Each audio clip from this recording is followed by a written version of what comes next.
Intervensi apa yang bisa kita lakukan untuk merawat karyawan hebat di dalam perusahaan? Nama saya Ricky, selamat datang kembali di channel Si Cerdik TV.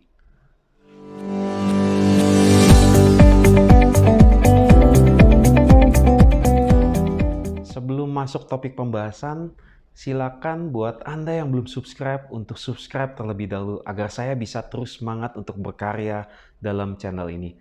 Nanti kita bisa juga berdiskusi di dalam kolom komentar. Baik, kita kembali ke tema awal. Bagaimana sih merawat karyawan Anda yang hebat? Saat ini mungkin Anda merasa beruntung mempunyai karyawan yang benar-benar hebat, sehingga kita bisa duduk di sofa empuk dan mengatakan, pekerjaanku di sini sudah beres, dan bisa memfokuskan energi dan sumber daya kepada anggota tim yang bermasalah. Kesalahan ini dapat membuat Anda kehilangan karyawan yang paling bernilai di tim Anda.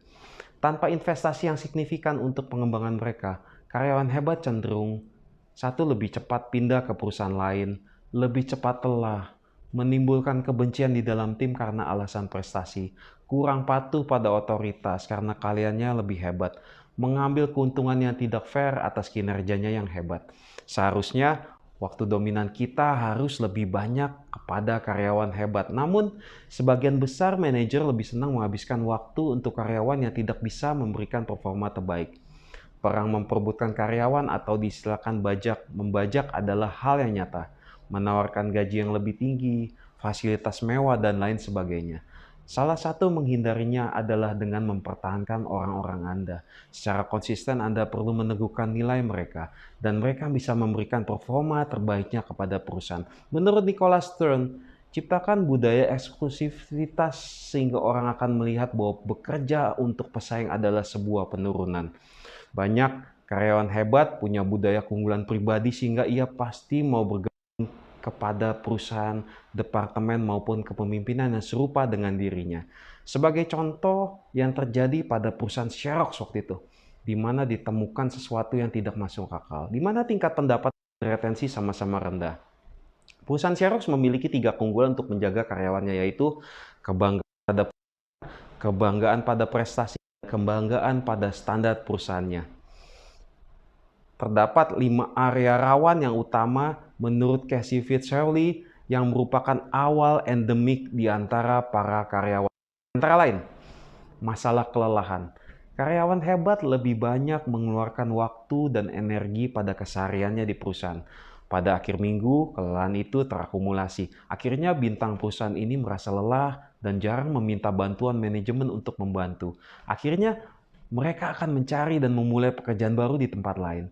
Jelas ini adalah kerugian bagi kita. Lalu, apa intervensi yang bisa kita lakukan? Berikan karyawan hebat itu tanggung jawab untuk mencapai sebuah keseimbangan. Karyawan hebat sering menganggap bahwa kehidupan di luar kantor adalah bukan prioritas utama dan hanya membuang-buang waktu saja. Buat target keseimbangan tahunan buat orang-orang ini. Misalkan menghabiskan waktu rekreasi dengan keluarga dan hal-hal lain yang ia hargai. Lalu secara formal sampaikan kepada karyawan tersebut bahwa ia harus berkomitmen untuk mendukung pencapaian keseimbangan tadi. Berikan bonus libur sebagai insentif, tawarkan rotasi pekerjaan bila perlu di mana untuk menjaga tingkat kebosanan. Sekaligus dapat mendevelop area lain yang masih belum bagus. Buatlah sebuah desain jenjang jabatan bagi karyawan tersebut. Ciptakan program pengembangan profesional untuk karyawan hebat. Karyawan yang hebat biasanya adalah pelajar seumur hidup yang independen dan mereka berkomitmen pada perbaikan diri. Berikanlah mereka kesempatan seluas mungkin untuk mendapatkan pengalaman serta penentuan metode belajarnya. Lalu tanyakan kepada karyawan, hal apa yang diinginkan sekaligus variasi dalam waktu bekerja. Selanjutnya adalah masalah karyawan hebat yang kedua. Anda memperlakukannya terlalu baik. Kemudian timbul pertanyaan, bagaimana jika karyawan hebat terlalu banyak diberikan penghargaan? Atau bagaimana kalau mereka memanfaatkan keadaan dan jabatannya? Berikut intervensi yang bisa kita lakukan.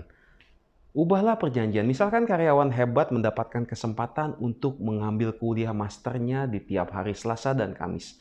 Diberikan jadwal untuk pulang lebih cepat dari jam kerja. Ketika sudah lulus, perjanjian untuk pulang lebih awal harus dirubah. Walaupun sangat jelas perjanjian ini kadang banyak yang melanggarnya. Hindari pemberian penghargaan yang berlebihan. Siapkan karyawan tersebut untuk posisi yang tidak punya sistem penghargaan atau insentif sekalipun.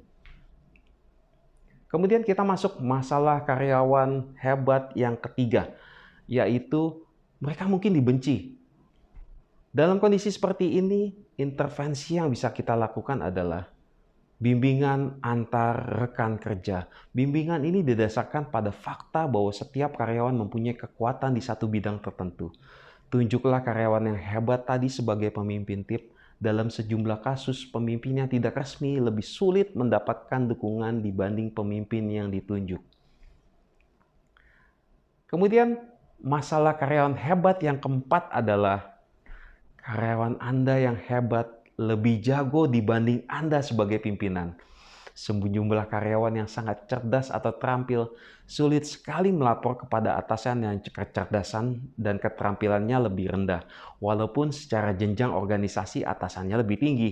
Namun, sepanjang waktu, karena merasa karyawan lebih hebat dibanding atasannya, maka dapat muncul sikap dengki dan kurang hormat. Ini jelas merugikan tim. Lalu, apa intervensinya?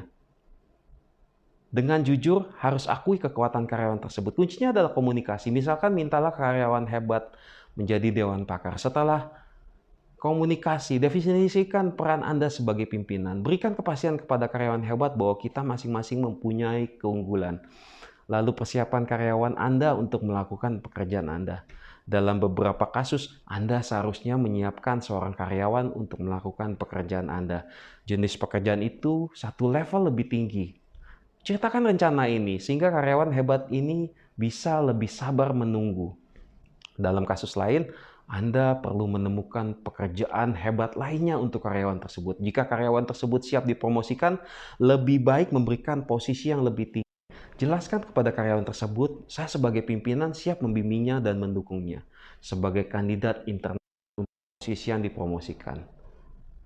Masalah yang terakhir atau yang kelima adalah karyawan hebat adalah soal motivasi dan moral. Pernahkah Anda merasakan karyawan Anda yang dulunya hebat, tapi lama-kelamaan hilang semangat? Banyak hal yang dapat menimbulkan masalah motivasi dan moral, seperti kekecewaan terhadap kompensasi, kurangnya sinergi tim, atau mungkin arah tujuan yang tidak jelas. Jika tidak segera ditangani, masalah ini dapat merugikan kinerja individual dan tim. Berikut intervensi yang bisa kita lakukan. Pertama, diagnosa sumber masalah tersebut. Carilah akar masalahnya. 2, buatlah sebuah bagan yang mencantumkan tugas-tugas karyawan. Singkatnya begini. Mintalah karyawan tersebut menggambarkan secara visual mengenai aliran kerjanya. Mintalah ia menunjukkan kepada Anda hal-hal yang menghambatnya dalam melakukan pekerjaan sekaligus membuatnya frustasi. Sehingga kita bisa menemukan cara yang bagus untuk menyelesaikan masalahnya. Yang terakhir, mintalah karyawan tersebut untuk membuat harapan dalam pekerjaannya. Mungkin setelah permasalahan tadi, Anda mungkin akan berpikir repot sekali ya mengurus karyawan hebat. Tapi seharusnya semua karyawan membutuhkan tune-up dan perawatan. Layaknya sebuah mesin kendaraan. Jadi, jika mereka keluar, proses yang harus Anda jalani untuk mencari penggantinya akan lebih dan panjang. Bisa jadi penggantinya tidak hebat sama sekali. Akhir kata, berinvestasilah pada karyawan yang memiliki imbal balik terbesar dalam produktivitas, inovasi, dan kontribusi. Sehingga orang hebat bisa awet di dalam perusahaan Anda. Terima kasih dan selamat berjumpa pada video-video selanjutnya. Semangat!